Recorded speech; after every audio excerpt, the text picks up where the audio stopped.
अस्सलामु अलैकुम वरहमतुल्लाहि वबरकातुहू। नाज़रीन इकराम, आज का हमारा रिएक्शन वीडियो मौलाना साहब ने कितनी प्यारी शानदार आवाज़ में तकरीर कही है। इसी तकरीर को पूरी लाइफ में नहीं सुना होगा। नाज़रीन इकराम, हमारे यूट्यूब चैनल पर अगर नए हैं तो प्लीज़ हमारे चैनल को सब्सक्राइब करें, लाइक करें, कमेंट में ज़रूर बताएं। हम आप लोगों से मिलो तो मुस्कुरा के मिलो। सहाबा का मिजाज था मुस्कुराने का।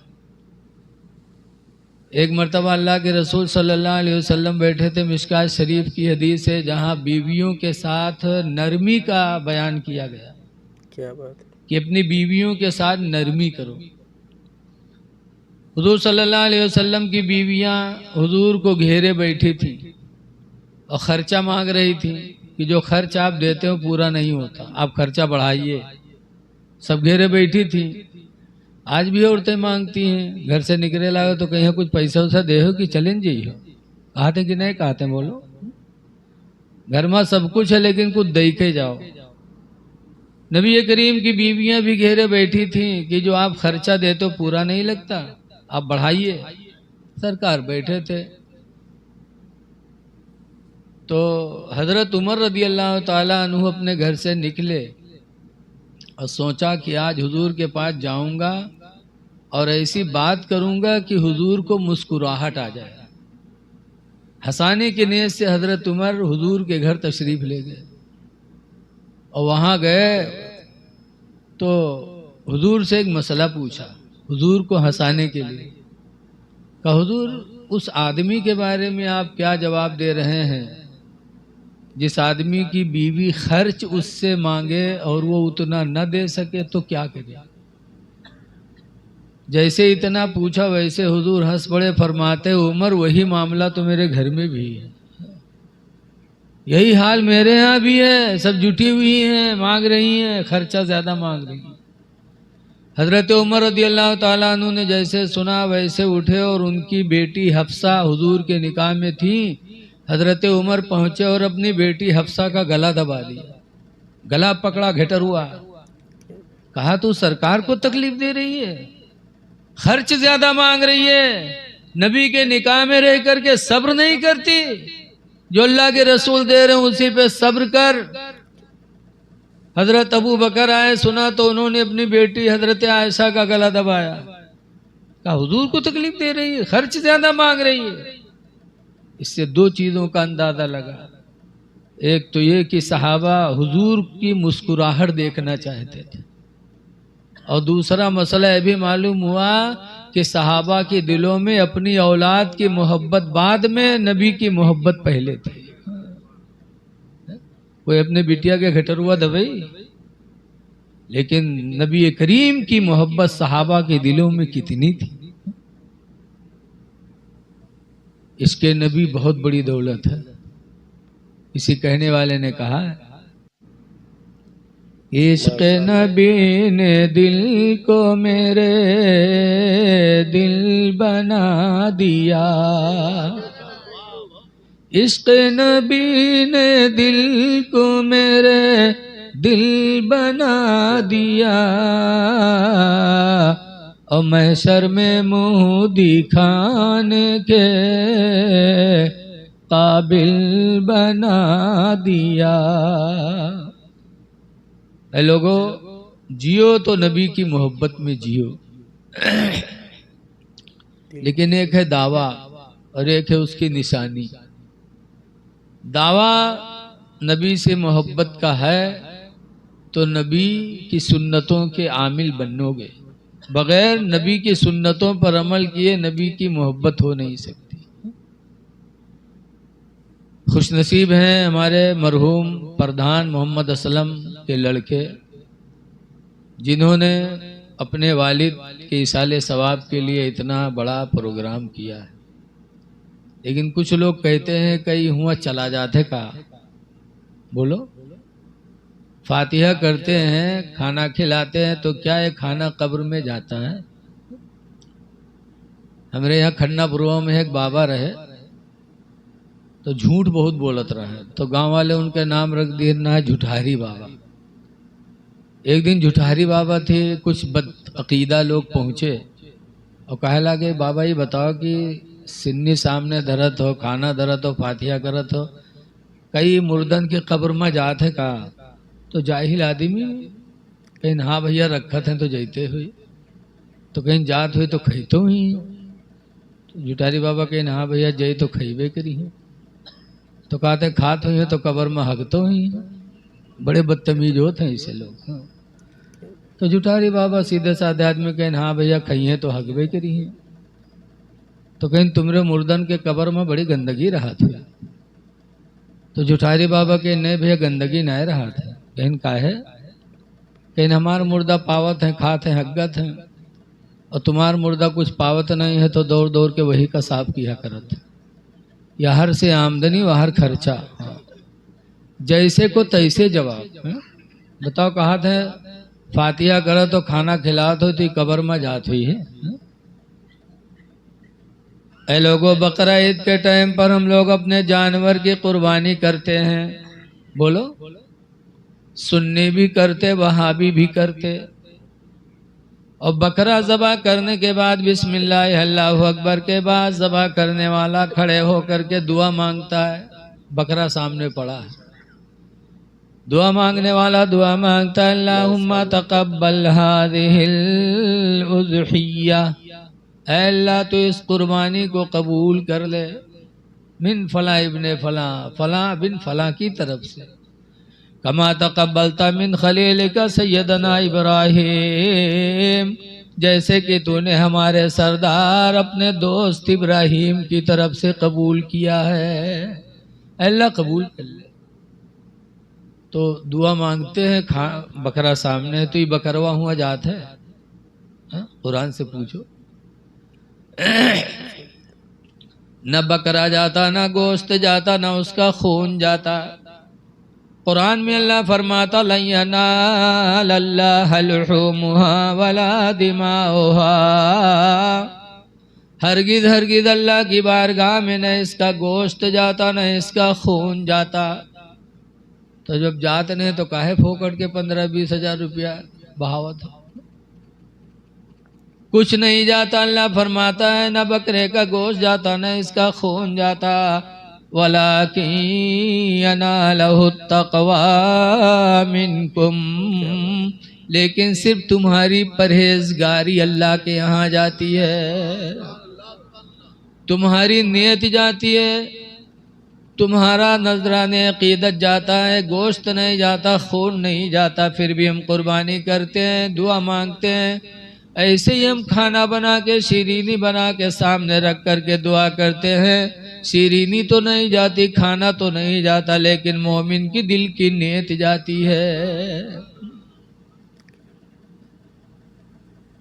लेकिन इन लोगों के कतरने की आदत है। एक जगह में तकरीर कर रहा था कि एक हाजी कयामत के दिन खुद तो जन्नत में जाएगा ही लेकिन 400 लोगों की शफाअत करा के जाएगा। दुनिया में जो मस्जिद में अजान पुकारता होगा कयामत के दिन अल्लाह उसे फरमाएगा दुनिया में तू अजान पढ़ा करता था आज आखिरत में अजान पढ़ तेरी अजान की आवाज जहां तक जाएगी लोग सुनेंगे सबके बारे में हम तेरी शफाअत को कबूल कर लेंगे। अजान देने वाला कितना खुश नसीब इंसान लेकिन आज अजान न दे। हदीस पाक में अन मुआविया काला काला रसूलुल्लाह हजरत मुआविया से रवायत है फरमाते अल्लाह के नबी ने इरशाद फरमाया मन अज़्ज़ना जिसने अजान पुकारी फकुतिब लहू बराअतुम मिनन नार तो उसके लिए जहन्नम से निजात का परवाना लिख दिया जाता है। लेकिन अजान न पुकरी है जवानी भर तो कहूँ कटहर चुरई है कहूँ मुर्गी चुरई है और जब बुढ़ाए जी हैं कोई लायक नहीं तब नमाज पढ़ी है। ऐसे नमाजी इमाम के लिए मुसीबतें बना था कोई लायक रह नहीं गए अब सवाई नमाज रोजा रात भर नींद तो आई ना 3 बजे रात के उठ के पहुंच जाइए मस्जिद। मुलबी ओ मुलबी बहुत चर्बी आएगी तुम्हारा आंख नहीं खुला था अब तुमका यहाँ से भगाहिन वाले हैं। बताओ वो बुढ़वा यूं नहीं सोचा था कि उम्र में हम का करी था अरे पहुंच गए हो सुबह सवेरे मस्जिद में, सबसे पहले मस्जिद में पहुंच गए हो तो अल्लाह का शुक्र अदा करो। वक्त आ जाए वजू बना के अजान पढ़ दो, अजान का सवाब तुम्हें मिल जाएगा और अजान की आवाज से तुम्हारा इमाम बेदार भी हो जाएगा। तुम गीबत से भी बच जाओगी, इमाम की गीबत से भी बचे, कई कई फायदे तुमको मिले। अजान का बड़ा सवाब है। तो मैं बता रहा था एक जलसे में कि जब अजान देने वाला शफात कराएगा, एक हाजी शफात कराएगा, तो हम सबके रसूल जो रसूलों के रसूल हैं वो क्यों नहीं शफात कराएंगे? हदीस पाक में मन हफिज़ अला उम्मती 40 हदीसा, जिसने मेरी उम्मत को 40 हदीस पढ़ के सुनाया, बासहुल्लाहु यौमल क़ियामति फ़क़ीहा, तो अल्लाह ताला उस हदीस सुनाने वाले को क़यामत के दिन फ़क़ीह बना के उठाएगा। फ़क़ीह बहुत बड़ा मुफ्ती, और ये तो अल्लाह इनाम देगा। 40 हदीस सुनाने वाले को अल्लाह की तरफ से इनाम ये होगा कि अल्लाह उसको फ़क़ीह बना के उठाएगा। और हुजूर की तरफ से क्या इनाम होगा? हुजूर फरमाते वकुन्तु लहू यौमल क़ियामत शाफ़िअन व शहीदा, और मैं क़यामत के दिन उसकी शफाअत भी करूँगा और उसके ईमान की गवाही भी दूंगा। दोनों तरफ से उसको सिला मिलेगा। तो हुजूर शफाअत कराएंगे। जैसे हमने इतना कहा, वह एक लकड़ी के ठेकेदार हो, बहुत बड़ा आदमी है, और जब ज़्यादा पैसे वाले हो तो उनका बोले में है शर्म नहीं लागत है कि हम मजमम बोले यदि पता नहीं गलत हो कि सही हो, खड़ा होएगा कहीं कहा मौलाना सफात सफात बक्कत हो। कुरान में तो लिखा है मंजल लजी असफो, तो उनका मंजल लजी असफो कहा मतलब कहीं कोई कोई सफात न करी। तो हम कहो कि आगे का लिखा है, कहा तो कहूँ हाफिज थोरो हैं जो तुमका पूरा कुरान सुना। हम कहा हाँ, तुमको बहकाने के लिए ही आधा याद कराया गया है, आयत को कतरी गई है तुम्हारे लिए ताकि तुम्हारा ईमान बर्बाद हो जाए। ऐसे बहुत से जगह तकरीर करो तो कुछ बदतमीज ऐसे मिल जाइए, कहा मौलाना नमाज नमाज के रट लगाए। कुरान में तो लिखा है कि नमाज के करीब न जाओ, या अय्युहल्लज़ीना आमनू ला तक़रबुस सलाह। कोई हाफिज है यहाँ? कुरान में ईमान वालो नमाज के करीब न जाओ। तो कहा था जब नमाज के लिए कुरान मना कर रहा था तब काहे नमाज बकत। तो अब कहा जाता भाई पूरी आयत पढ़ो, आयत को कतरो ना वरना ईमान चला जाएगा। पूरी आयत पढ़ा करो। अल्लाह फरमाता या अय्युहल्लज़ीना आमनू ला तक़रबुस सलाह, ईमान वालो नमाज के करीब न जाओ। कब? व अंतुम सुकारा, दरा हाले कि तुम नशा में हो। अगर नशा में हो तो नमाज के किनारे न जाओ, वरना कहोगे कुछ, तुम्हारे मुंह से निकलेगा कुछ। बोलो। तो नशा में मना किया गया, लेकिन बर्बाद करने के लिए उनको आधी आयत बता दी। अब आयत में कतरना ये वहाबियों का तरीका है। दुनिया में सामान कतरो तो सामान बर्बाद जाए, और आयत कतरोगे तो ईमान चला जाएगा। तो ऐसे जैसे एक नवाब साहब थे, ससुराल से दावत आई। ससुराल के तवाजा बहुत महंगा होते, तो नवाब साहब के पैजामा तो नहीं रहा पुरान, तो सोचे नवा पैजामा बनवा ली। तो गए पैजामा कपड़ा लाए और दर्जी का दीन इन पैजामा बनाए दो। दर्जी बहुत सीधा आदमी रहा, जितना कपड़ा रहा सबके पैजामा बनाए दी। चोरई सोरईस नहीं, बहुत से दर्जी तो चोरों होते हैं, लेकिन वो बड़ा ईमानदार है। जितना पैजामा कपड़ा लाए सबके बनाए दिए। अब जब नवाब साहब लेके गए नहा वहा पैजामा पहने तो पंजा वंजा सब गायब। तो बड़ा अफसोस। तो पैजामा उतारने लगे, मेहरुआ थी यहाँ शाम हो गए, कहीं देख तेरे नैहर से तवाजा हुआ है। दर्जी पैजामा लंबा कह दे से जी का 4 इंच काट के छोड़ कह दे सीधे। तो 65 साल के खुर्राइट बुढ़िया, गाल छुहारा में, मुंह में दांत नहीं, पेट में हाथ नहीं। नवाब साहब पर बरस पड़ी, रखा उधर पैजामा। उनका पैजामा सवार है, शाम हो गया खाना बनेगी तुम्हारा पैजामा काटी। वो बेचारे ससुराल के तवाजा खुशी में नाए मेहरबा सुनिस तो अपनी पतोइया तिहा गए। वो 14 सद्दिक पतोइया वो कहाँ माने वाली, वहां गुर्राए गए। कहे सब्बा देखकर नयो सामूहिक है, रखो उधर। लेकिन अब वो तवाजा के ऐसा शौक सवार कि फिर गए अपने बहन के पास। बहनिया से कहें तो बहनियों गुर्राए गए, बिटिया से कहने अब रात हो गया रहे, बिटिया से कहें बिटिया वो ना ही कही दी। बेचारे मजबूर हो के आए, खूंटी पैजामा टांग दी न सोए गए। जब सोए थोड़ी रात गुजरी तब बीवी सोचिस कि हमने तो बहुत गलत किया, हमारे लिए रोजी कमाए, घर बनवाए, सब कुछ किया, मेरी हर फरमाइश पूरी की, और एक पैजामा 4 अंगुल काट कर सीने के लिए कहा, मैंने ना कर दिया, मेरे शौहर के दिल पर क्या गुजरी होगी। तो मेहरुआ उठी रात में, खूंटे से पैजामा उठाइस और 4 अंगुल काट के बखिया के टांग दिस। थोड़ी देर बाद पतोहिवा सोचिस, सोवत रहे, कहीं हाय हमारे ससुर हमसे पैजामा काटे कहना, हम नाई काटा तो हमरे ससुर का कितनी तकलीफ भई। बौठी खटिया से गए, खूंटे से पैजामा उठाए सो वो 4 अंगुल काट के बखिया के टांग दिए। घंटा 2 घंटा के बाद बहनिया कहीं होश आवा, कैस हाय हमारे भाईजान हमसे पैजामा काट के सिए कहना है, हम नाई काटा, हमरे भाईजान का कत्ता दुख भवा है। बवा उठी के खूंटे से उठाई सो 4 अंगुल काट के उसी के टांग दिए। सुबह होए वाली रहा जब तक के बिटियावा का थोड़ा याद आवा, कहीं हाँ सुबह हो गया, अब्बा हमारे पैजामा मंगी है, हम काटा नहीं तो हमरे अब्बा पर कतना सदमा हुई है। तो वह उठी बिचारी के खूंटे से उठाई सो 4 अंगुल काट के उसी के टांग दिए।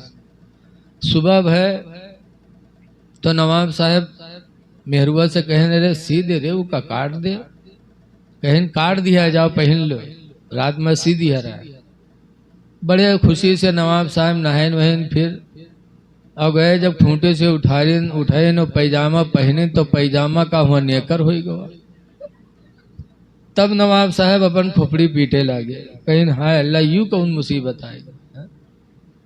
पैजामा कतरा गया तो नदारद हो गया, पैजामा के बजाय नेकर हो गया, और कुरान की आयत कतरी जाएगी तो ईमान का क्या हाल होगा। इसाले सवाब बहुत बरहक है। अल्लाह के रसूल सल्लल्लाहु अलैहि वसल्लम ने सबसे पहले मस्जिद क़ुबा को बनाया।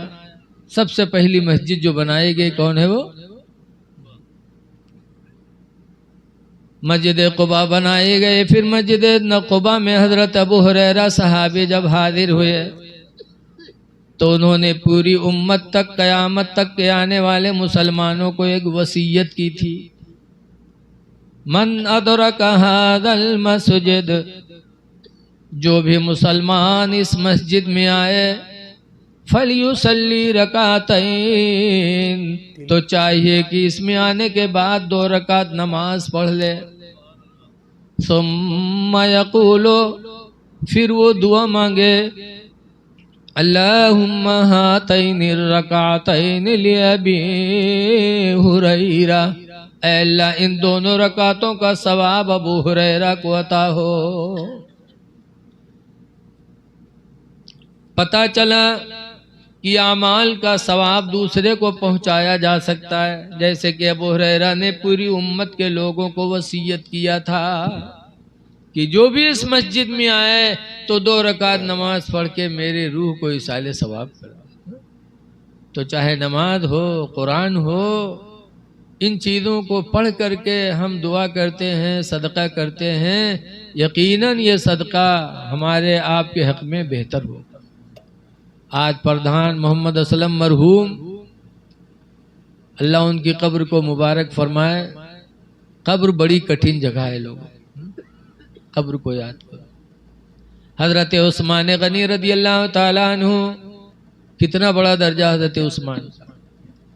एक मरतबा हुजूर सल्लल्लाहु अलैहि वसल्लम घर में आराम फरमा रहे थे तो हजरत अबू बकर रदी अल्लाह अन्हु मिलने गए। जब मिलने गए तो हुजूर लेटे थे और लुंगी खिसकी हुई थी, पिंडलियां खुली हुई थी, टूहना नहीं पिंडलियां। हुजूर लेटे थे, हजरत अबू बकर रदी अल्लाह अन्हु गए, बैठ गए, बातचीत होती रही। थोड़ी देर बाद हजरत उमर रदी अल्लाह अन्हु गए, तब भी हुजूर ऐसे लेटे रहे, बातचीत होती रही।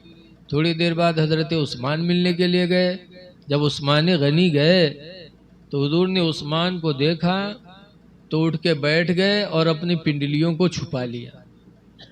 तो हुजूर की बीवी हजरत आयशा कहती हैं, अब्बा तो या रसूल अल्लाह, मेरे अब्बा आए तो आप ऐसे लेटे रहे, हजरत उमर रदी अल्लाह अन्हु आए तो आप ऐसे लेटे रहे, और हजरत उस्मान आए तो आप उठ के बैठ गए, पिंडलियों को छुपा लिया।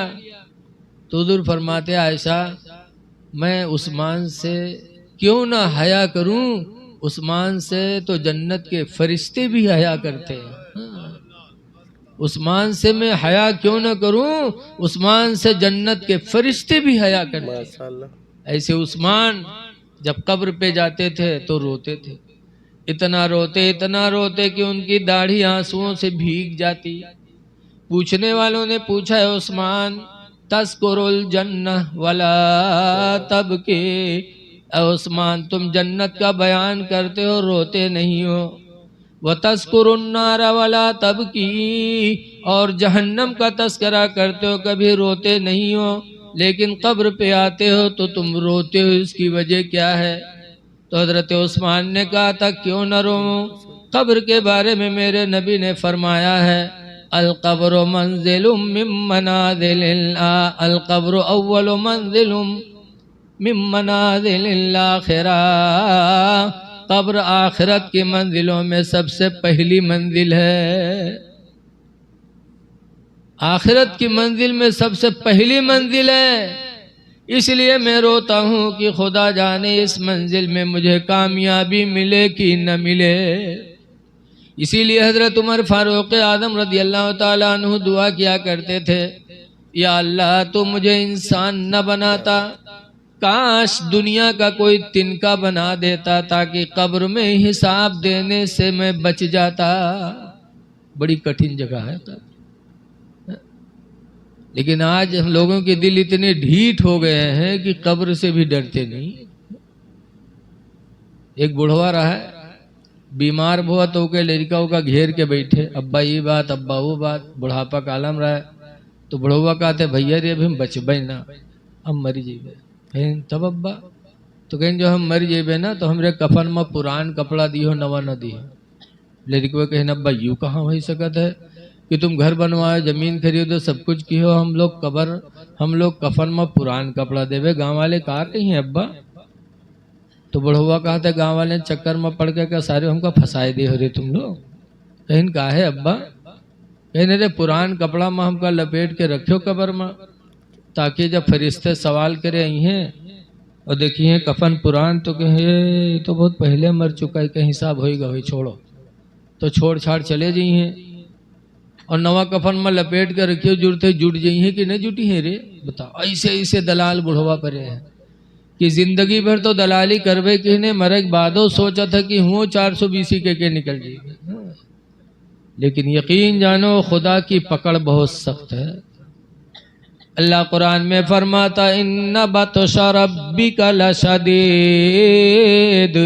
बेशक तुम्हारे रब की पकड़ बहुत सख्त है, जर्रे जर्रे का हिसाब लेगा। आज हम लोग जाने थे कि हम लोग गुनाह कह दिया, गवा वाले भुलाएंगे तो अल्लाह भुलाएगा, हिमाद अल्लाह बोलो, लेकिन गुनाह भूला नहीं जाता। हदीस पाक में हुजूर फरमाते, अल बिर्रु ला यबला, नेकी पुरानी नहीं होती। नेकी कभी पुरानी, नेकी करो, कपड़ा पुराना होता फट जाता, मकान पुराना होता गिर जाता, इंसान पुराना होके मर जाता, लेकिन नेकी कभी पुरानी नहीं होती। वज़्ज़म्बु ला युंसा, और गुनाह भुलाया नहीं जाएगा। गाँव वाले तो भुला देते हैं, जैसे बहुत से लोग बिटिया बहन निकाल के भाग गए, साल 2 साल गाँव नहीं आवे पंत के, धीरे धीरे लपटियाए लागे। गाँव वाले थोड़ा ढील काटिन बाग गाँव में रहे लाग, बजाना था कि अब सब भूल गए। गाँव वाले भूल गए, लेकिन जिसको बदला देना वो कभी भूलेगा नहीं। वद्दय्यानु ला यमूत, और बदला देने वाला मरेगा नहीं। इअमलू मा शीतुम, पैगंबर फरमाते जो तुम चाहो कर लो, कमा तदीनो तो दान, जैसा करोगे वैसा पाओगे। क्या बात है। नेकियां पुरानी नहीं होती, गुनाह भुलाए नहीं जाती। आला हजरत इमाम अहले सुन्नत फरमाते हैं क़यामत का मंजर, खुदाए क़ाहर है गज़ब पर, खुले हैं बदकारियों के दफ्तर। जब देखा जाए तो कहा जाए हाँ ये कहाँ हम कब किया रहा है, यूं कहाँ हम किया रहा है, हाँ? लेकिन सब लिखा होगा। खुदाए क़ाहर है गज़ब खुदाए क़ाहर है गज़ब पर, खुले हैं बदकारियों के दफ्तर। और बचा लो आकर शफीए महशर, तुम्हारा बंदा अज़ाब में है। तो ये लोगो नेकियां कर लो, माँ बाप को राजी कर लो। मैंने कुरान की आयत पढ़ी, अल्लाह फरमाता है रब्बिरहमहुमा, ऐ लोगों मुझसे दुआ मांगो कि अल्लाह इन दोनों पर तू रहम फरमा, कमा रब्बयानी सगीरा, जैसे ये दोनों मेरे बचपने में मेरे ऊपर रहम करते थे, या अल्लाह इन दोनों पर तू रहम फरमा। तो माँ बाप के लिए दुआ मांगने का भी हुक्म है। एक जगह अल्लाह फरमाता उस्कुरुले वली वालिदैक, ऐ लोगों मेरा शुक्र अदा करो और अपने माँ बाप का शुक्रिया अदा किया करो, माँ बाप का शुक्र अदा करो। लेकिन आजकल माँ बाप का सब भूले बैठे। एक बात बताओ,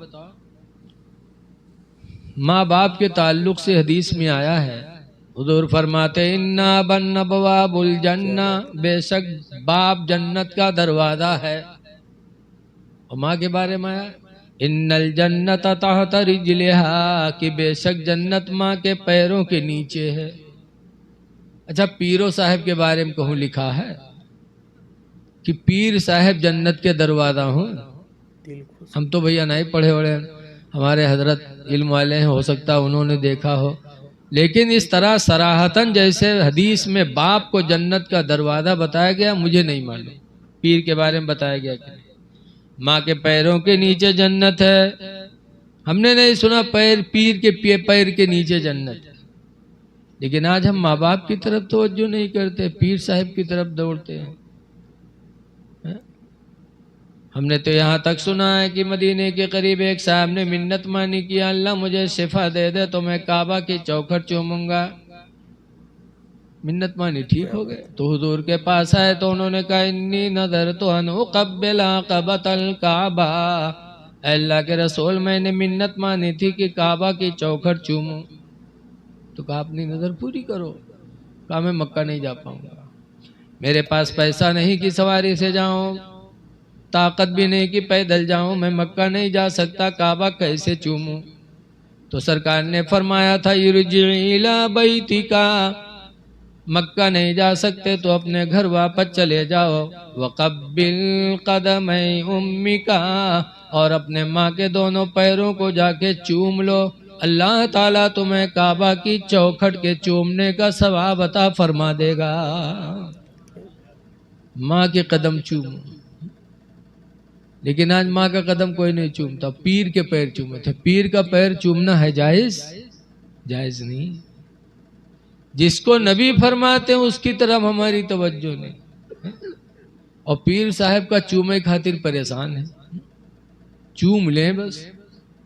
हमारे वहाँ मिहीपुरवा के आगे एक जंगल है बिछिया, वहाँ एक बाबा आए थे, बाबा हुजूर उनका नाम था, और अल्लाह ने उनके हाथों में शिफा दिया था। कोई बीमार जाता था वो आरी लिए रहता रहा, आरी वो कहूँ मार देता रहा, कहूँ लगाए देता रहा, वो आदमी ठीक हो जाता है। बहुत शिफा मिलती थी। हमको भी कई दफ़ा तकरीर करने के लिए बाबा अपने वहाँ बुलाए बिछिया, लेकिन हमने उनका मुंह नहीं देखा। वजह था कि वो हमेशा ऐसे ही चादर ऐसे बांधे रहते थे, ऐसे हमेशा रहते थे, चाहे गर्मी हो चाहे ठंडी हो, मुंह नहीं देखा। लेकिन शिफा अल्लाह ने बहुत उनके हाथ से लोगों को दिया। एक मरतबा मैं भी बहुत बीमार हो गया और मुहर्रम का महीना था, बम्बई तकरीर करने जाना था, और तबीयत बहुत खराब, गया नानपारा में त्रिपाठी डॉक्टर को दिखाया, क्या बात है। उसने दवा लिखा, लिया तो इतनी दवा लेके घर गया तो बीवी देखे तो नाराज होला, कहीं रत्ती दवा कही हो, खून जल जाए कि नहीं जल जाए। वो पकड़ ले के बिछिया बाबा हुजूर पास, मेहरवन के यहाँ बाबा दई से बड़ी मोहब्बत होती, पकड़ ले गए तो चले गए, वहाँ लेके गए बाबा से बताए बाबा एक ठोक केला अपने हाथ से दीन और केलवा हम खावा, बस सारी बीमारी दूर होगी। सारी दवा ला के वापस कर दिया, गए बम्बई, माशाल्लाह 15 दिन तकरीर किया, फिर सफर वापस आए। अल्लाह ने बहुत शिफा दिया था, उनके मानने वाले बहुत थे, जंगल में रहते थे, ऐसे ही टीन की मस्जिद बनवाई, टीन का घर, गवर्नमेंट ने मना किया जंगल की जमीन पे कुछ कर नहीं सकते, तो उनके मानने वालों ने राय बोझा, इधर से जाओगे नानपारा के आगे राय बोझा पड़ता है, वहां पर 5 बीघा जमीन खरीद के लोगों ने बाबा का मकान वकान बनाया सब, फिर जलसा किया और ये ऐलान हुआ कि आज बाबा हुजूर बिछिया से हिजरत करके रायबोझा आएंगे। बड़ा मजमा, लाखों का मजमा, दिल्ली, बम्बई, सुल्तानपुर इलाके के बहुत से लोग, सब गए इलाका वाले, लाखों का मजमा, उधर तकरीर हो रही, नाते हो रही, सबके ध्यान वह रहे मीरपुर वालन कि अब्बे बाबा आवत हुई है, अब्बे बाबा आवत हुई है। अतने में हल्की से ठंडी रहे तो जलसा सुना, एक बुढ़ू आवत रहे, उन्हों ठंडी की वजह से इसे रुमाल बांधे रहे, वहारे से आवत रहे, बस लोग देखिन बस जुट गए। अब अतना चूमिन चामिन बाबा का की गिराए दी, और कसम खाए कहा अल्लाह कसम हम बाबा न हो, अल्लाह के वास्ते हमका छोड़ दो, हम बाबा न हो अल्लाह वास्ते, लेकिन उनका गूंज गांठ डारी सब बेहोश हो गए। पुलिस दौड़ के तब एम्बुलेंस में लाद के ले गए अस्पताल में, तब उनके होश आवा। बताओ, अल्लाह जाने इस सुन्नी लोगन का चूमे चाटे में कहाँ मिल जाते। अरे चूमने चाटने से पहले गौर करो कि चूमते एक दूसरे को कोई गिर जाता है, किसी को धक्का लगता है। मसला है कि हाजी हज करने जाए, काबे शरीफ का तवाफ करे और तवाफ करने के बाद जब हजर अस्वद को चूमने की बारी आए तो अगर डर हो कि भीड़ है, भीड़ में हम हजर अस्वद पत्थर को चूमेंगे तो हमसे किसी को धक्का लगेगा या किसी का धक्का हमको लगेगा।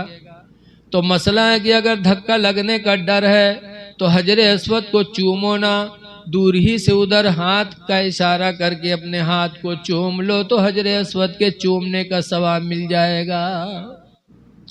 जबकि हजर अस्वद को चूमना मेरे नबी की सुन्नत है। जहां नबी की सुन्नत है उस सुन्नत को अपनाने के लिए किसी को धक्का मारना जायज नहीं, तो पीर को चूमने के लिए किसी को धक्का मारना कहां से जायज होगा। है लोगों, अकीदत करो लेकिन गुलू ना करो, बस जो कोई आए वह दौड़ पड़ो के पीछे। माँ बाप की तादीम करो, माँ बाप की खिदमत करो, माँ बाप राजी तो खुदा राजी। एक हदीस शरीफ सुनिए, फिर इंशाअल्लाह ताला जैसा वक्त होगा। हदीस पाक में अन इब्ने अब्बास क़ाला क़ाला रसूलुल्लाह सल्लल्लाहु अलैहि वसल्लम, हजरत इब्ने अब्बास से रवायत है, फरमाते अल्लाह के नबी ने इरशाद फरमाया, अरबअ, 4 चीजें ऐसी हैं, मन उतियहुन्ना, जिनको ये 4 चीजें दे दी गई, फ़क़द उतिया खैरुद दुनिया वल आखिरा, तो उसको दुनिया और आखिरत की सारी भलाइयाँ दे दी गई। 4 चीजें ऐसी हैं जिनको दे दी गई तो दुनिया आखिरत की भलाई उसे मिल गई। वो 4 चीजें कौन है? नंबर 1 परदोर फरमाते, क़ल्बुन शाकिरुन, शुक्र अदा करने वाला दिल जिसको मिल गया। अल्लाह ने दिल सबको दिया, बगैर दिल के कोई नहीं है, लेकिन सबसे बेहतर भलाई उसको मिली जिसका दिल शुक्र अदा करने वाला, अल्लाह का शुक्र अदा करना। और अल्लाह के शुक्र अदा करने का सबसे बेहतर तरीका है पंजगाना नमाज की पाबंदी करना, उससे बेहतर शुक्र कोई नहीं। शुक्र अदा करने वाला दिल। आज हमारी नमाजें छूट रही हैं। याद रखो, हदीस पाक में नमाज को निशानी बताई गई, काहे की? हदीस में बैनल ईमान वल कुफ्री तर्कुस सलाह, ईमान और कुफ्र के दरमियान में फ़र्क करने वाली अगर कोई चीज़ है तो वो नमाज है। नमाज छोड़ा तो कुफ्र किया और नमाज पढ़ा तो उसने ईमान को अपनाया। इसलिए नमाजें पढ़ो, खुदा जाने किस वक्त बुलावा आ जाए, किस वक्त बुलावा आ जाए। अल्लाह की नेमतों का शुक्र अदा करो। बहुत से लोग कहते हैं हम काहे शुक्रिया अदा करें, फलानवा तो 4 मंजिल बनवाए, हमरे एको मंजिल नहीं है। फलानवा 4 व्हीलर से चले थे, हमरे थे 2 व्हीलर भी नहीं है, काहे शुक्रिया अदा करें। अरे सबसे बड़ा अल्लाह का एहसान ही है कि अल्लाह ताला ने हमारे तुम्हारे जिस्म पैर हाथ को सलामत रखा है। यही अल्लाह का क्या कम है, शुक्र अदा करो। दूसरे नंबर पर सरकार ने फरमाया वलिसानुन ज़ाकिरुन, और जिसको जिक्र करने वाली जबान मिल गई। जबान सबके पास है, लेकिन जिसके जबान से जिक्र इलाही हो। आज हमारी माँ बहनें जो बैठती हैं तो हमेशा एक दूसरे की गीबत करती है। फलनवा के पतोइया ही मेर है, ढमकवा के मेहरुआ ही मेर है, उके बहिन ही मेर है, फस फस फस फस एक दूसरे की बुराई करिए।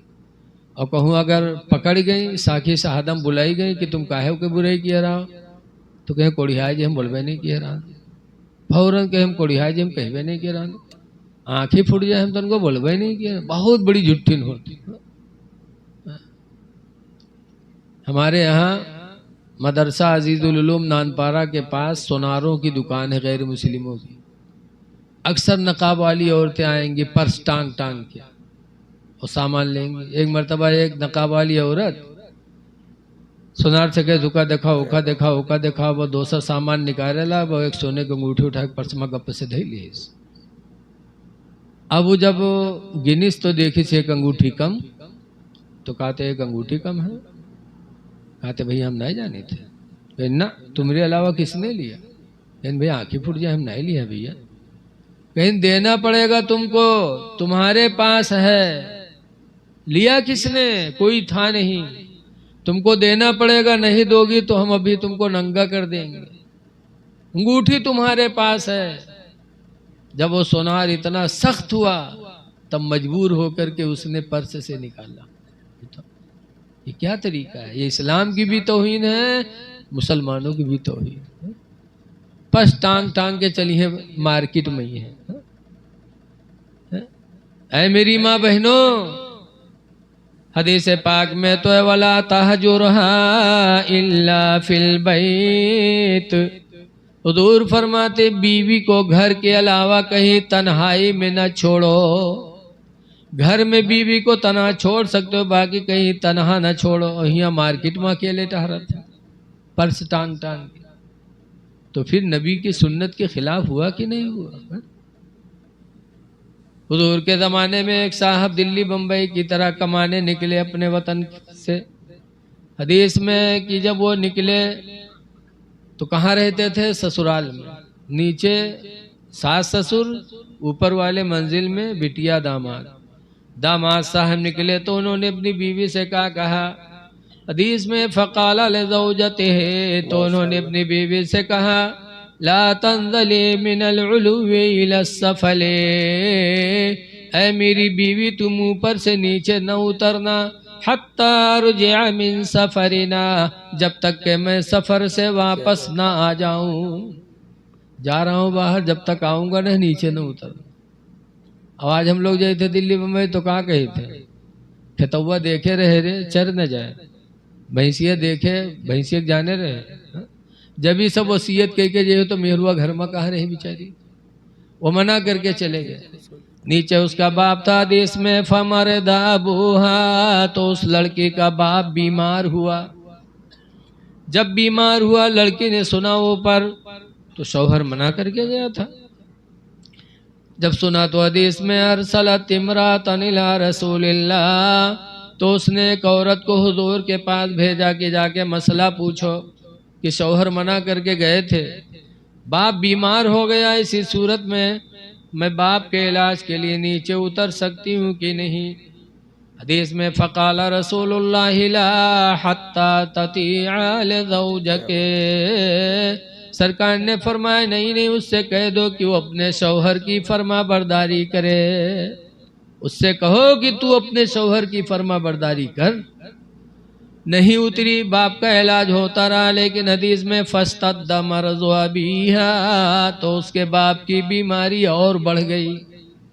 जब बाप और बीमार हुआ, हदीस में सुम्मा अरसलत इमरातन इला रसूलिल्लाह, फिर उसने एक औरत को हुजूर के पास भेजा कि जाओ पूछो कि बाप की तबीयत बिगड़ रही है और क्या नीचे उतर सकते हो कि नहीं। तो हुजूर ने फिर वही बात बताई, नहीं नहीं, जाके कह दो कि तू अपने शौहर की फर्मा बरदारी कर। नहीं उतरी, लिखा है कि कुछ दिनों के बाद हत्ता माता बूहा, यहाँ तक कि उसके बाप का इंतकाल हो गया। जब बाप का इंतकाल हो गया, फसुम्मा अरसलत इमरातन इला रसूलिल्लाह, तो उसने फिर एक औरत को हुजूर के पास भेजा कि जाके पूछो कि अब्बा का इंतकाल हो गया है, हमेशा के लिए मेरे बाप का चेहरा मेरी निगाहों से छुप जाएगा,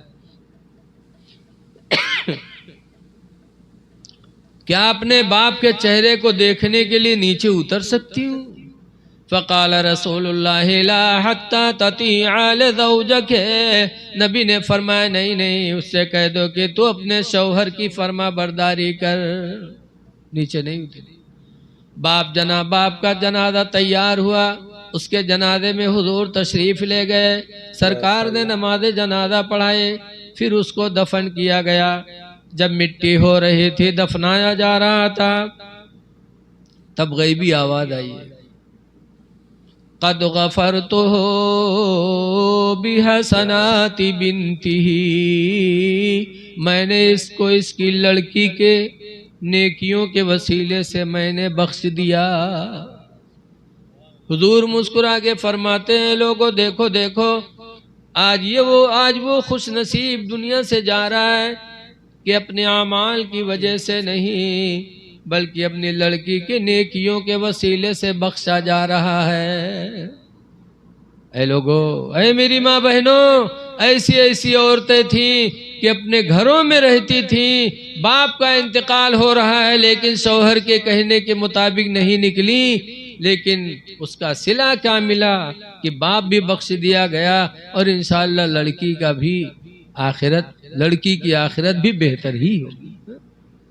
तो सबसे अच्छी औरत वो है जो अपने जबान से अल्लाह का जिक्र करे और अपने शौहर की फर्मा बरदारी करे। लेकिन आज की औरतें कुरान पढ़ना नहीं जानती। हजरत सफवान की बीवी ईशा के बाद 2 रकात की नियत बांधती थी और पहली रकात में सूरह बकरा पढ़ती थी और दूसरी रकात में सूरह आले इमरान पढ़ती थी। 4 पारा 2 रकात के नफिल में पढ़ती थी और रात खत्म हो जाती थी। एक दिन सफवान पहुंचे पर लठियाए दी, रात भर नमाज पढ़ेगी। रोजा रखती थी तो रोजा तोड़वा दिया। तो सफवान की बीवी हुजूर के पास गई, कहने लगे अल्लाह के रसूल, सफवान को समझा दो, जब मैं नमाज पढ़ती हूँ तो ये मुझे मारते हैं, रोजा रखती हूँ तो मेरा रोजा तोड़वा देते, जरा गिलास पानी, रोजा तोड़वा देते। तो हुजूर ने सफवान को बुलाया, हुजूर ने सफवान को बुलाया, बुलाने के बाद फरमाया सफवान ने तुम्हारी बीवी है? कहा जी। कहा नमाज पढ़ती है तो मारते हो? हम लोग हो तो झूठ बोली, लेकिन सहाबा कहाँ झूठ बोल सकते थे। कहा या रसूल अल्लाह, नमाज पढ़ती है तो मारता हूँ। कहा रोजा रखते तो रोजा तोड़वा देते हो? कहा जी। फिर सफवान की बीवी बोलती है अल्लाह के रसूल, फजर के टाइम सोते रहते उठते भी नहीं। हुजूर से शिकायत करी, हमारे लोगों ने मेहरुआ शिकायत कहते तो मारत अधमरा कह दिया कि दुनिया हमका मौलाना कहा थे, तू ईमेर कहा थे, दुनिया कहा कही रे, बोलो। लेकिन फौरन कहते अल्लाह के रसूल, ये फजर के टाइम सोते रहते उठते नहीं। तो हुजूर ने फरमाया फजर में सोते रहते हो? सरकार उन्होंने बताया जी। नंबर 1, सरकार फरमाते हैं क्यों मारते हो नमाज पढ़ती है तो कहते हैं अल्लाह के रसूल मैं किसान आदमी हूँ, दिन भर काम करता हूँ, रात में कभी पानी खेत में लगाता हूँ, काफी रात हो जाती तब आता हूँ और मुझे इसकी जरूरत रहती है। और ये ईसा के बाद 2 रकात की नीयत बांध देते, पहली में सूरह बकरा पढ़ते, दूसरी में सूरह आले इमरान, फजर का टाइम हो जाता और रोजाना पढ़ते अल्लाह के रसूल मैं जवान हूँ और मेरी जरूरत की तरफ ये ध्यान नहीं देती इसलिए इसको मारता हूँ।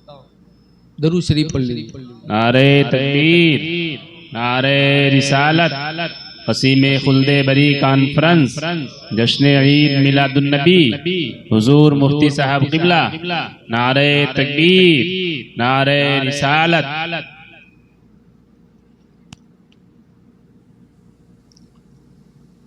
कहा अच्छा रोजा रखते रोजा क्यों तोड़वाते हो? कहा अल्लाह के रसूल साल में सिर्फ ये 5 दिन रोजा नहीं रहती, ईद बकरा ईद और 11, 12, 13 जिलहिज, बाकी साल में 5 दिन छोड़ करके पूरे साल ये रोजा रखती। मैं जवान आदमी हूँ, दिन में काश्तकारी से आता हूँ, दोपहर में इसकी जरूरत पड़ती है रोजा रख लेती, इसलिए इसका रोजा तोड़वाता हूँ। तो सरकार ने सफवान की बीवी से कहा सुनो ये तुम्हारा शौहर है, रात में इबादत करो लेकिन थोड़ी और अपने शौहर की जरूरियात का ख्याल रखा। दूसरी, रोजा रमजान का रखा करो, रमजान के अलावा कोई नफली रोजा बगैर शौहर के इजाजत के रखना जायज नहीं है। जब शौहर इजाजत दे तो नफली रोजा रखो, शौहर इजाजत न दे तो नफली रोजा न रखो। फिर पूछा फजर के टाइम सोते रहते हो? तो कहा अल्लाह के रसूल हम किसान आदमी हैं, रात में कभी देर में आए तो सो गए, आंख नहीं खुल पाती अल्लाह के रसूल। तो सरकार फरमाते ठीक है जब बेदार हुआ करो तो पढ़ लिया करो, वक्त रहे तो अदा, वक्त ना रहे तो कदा। मेरे नबी ने लानत मलामत नहीं की। बताओ, और आज अगर इमाम साहब के फजर छूट जाए तो फांसी के अलावा सारी सजा सब हो जाती है, पूरे गांव बदनाम। बताओ, अरे लोगों वो सहाबी थे, छूट गई फजर तो सरकार फरमाते आंख खुले तो पढ़ लिया कर। और इमाम जवान आदमी है, अगर उसकी फजर छूट जाए तो हमें लानत मलामत नहीं करना चाहिए। जब शरीयत ने इतना मुआखिदा नहीं किया तो आप कौन है मुआखिदा करने वाले? जब शरीयत ने छूट दिया कि आदमी अगर सो गया है तो वो बेबस हो गया, हाँ आंख खुले वही में यहाँ कुड़ियान परे रहा, तब गड़बड़ है। जैसे बहुत से लोग परे हैं, अजान सुनत है सब कुछ, उठत नहीं है, ये मना। लेकिन आंख लग गई और टाइम निकल गया तो शरीयत की तरफ से पकड़ नहीं आता। बहरहाल कहने का मतलब यह है कि हमारी माँ बहनों को भी अल्लाह ने जबान दिया है तो जबान से जिक्र इलाही करें। जल्दी जल्दी 2 बातें और सुन लीजिए। तीसरे नंबर पर उदौर फरमाते हो बदनुन अलल बलाए साबिरुन, और ऐसा बदन जिसको मिल जाए जो बलाओं पर सब्र करे। मुसीबत आए बदन पे तो सब्र करो, इंशाअल्लाह दुनिया भी अच्छी होगी आखिरत भी अच्छी होगी। लेकिन आज थोड़ी सी मुसीबत आवत है वह हम लोग घबरा जाते हैं। जहाँ तनी बीमारी परेशानी है वह फौरन कहे अल्लाह उठाए लो, या अल्लाह उठाए लो। मेरे कहे वाले झूठे होते, कोई मरना वरना नहीं चाहे। मौलाना अबू नूर बशीर ने सच्ची कायद में लिखा है कि एक बुढ़िया रहे कि अक्के लड़का बीमार हुई तो रात भर बुढ़िया कहा या अल्लाह हमका उठा लो लड़को ठड़ियाए दो, या अल्लाह हमका उठा लो लड़को ठड़ियाए दो। रात भर बकते, पड़ोसी सुनत सुनत हो गए आजिज। भाई एक दिन एक रात पड़ोसी उठा और काला कंबल ओढ़ी सो बुढ़िया पर खौखिया एक दौरा।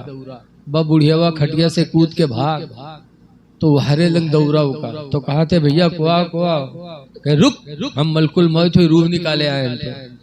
तो बुढ़िया कहते हैं भैया हम नए बीमार हैं। भैया वो लड़कवा बीमार है, भैया लड़कवा बाहर लेटा, भैया हम बीमार नहीं, लड़कवा बीमार। देखो अत्ते दिन कहते रहे अल्लाह हमका उठा लो लड़को ठड़िया दो, मलकुल मौत का देखे तो कहते हम नहीं बीमार है, लड़कवा बीमार। ये मरना वरना कोई नहीं चाहता, इसलिए मुसीबतें आए तो सब्र करो। अगर मुसीबतों पे सब्र कर ले गए तो दुनिया भी अच्छी आखिरत भी अच्छी। और चौथे नंबर पर सरकार फरमाते हैं व इमरातुन और ऐसी औरत किसी को दे दी गई। कैसी औरत? ला तबगीही खौनन फी नफ्सिहा, जिसने अपने नफ्स में खयानत नहीं किया कि शौहर बाहर है और बीवी ने किसी से ताल्लुक नहीं पैदा किया, अपने नफ्स की हिफाजत। वला मालिही, और शौहर के माल में खयानत नहीं किया।